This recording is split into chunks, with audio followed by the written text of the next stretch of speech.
Yeah, I tell companies, I'm like, don't lose a dollar trying to chase a dime, right? So at some point, Yes, you have to figure out if it's worth it or not for you to collect that I data. love that. Don't lose a dollar trying to chase a dime.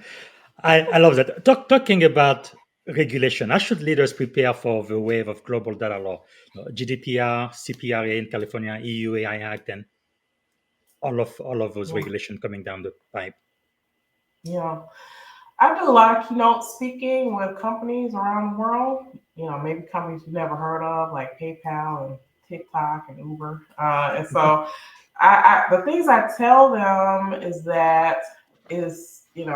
let's get beyond regulation, right? So if a new regulation comes up and you feel like you have to scramble to comply with that, that tells me you may not have the foundation that you need to be able Mhm.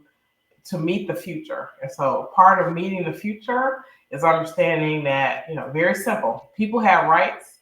Those rights are growing in certain jurisdictions. They want transparency, right? And then there's a level of accountability that companies need to have. And then one of the things that sometimes companies forget is that when you're using someone's data, that data use should align with the benefit of the person, right? So if Mhm. you're using data in some way that doesn't benefit the person, you're already probably in a situation where a regulator may come knocking at your door, or consumer will be upset with how their data is being used. So if you think about those Yeah. things at a foundational level, that will get you most of the way there in terms of complying with whatever emerging regulation may come out.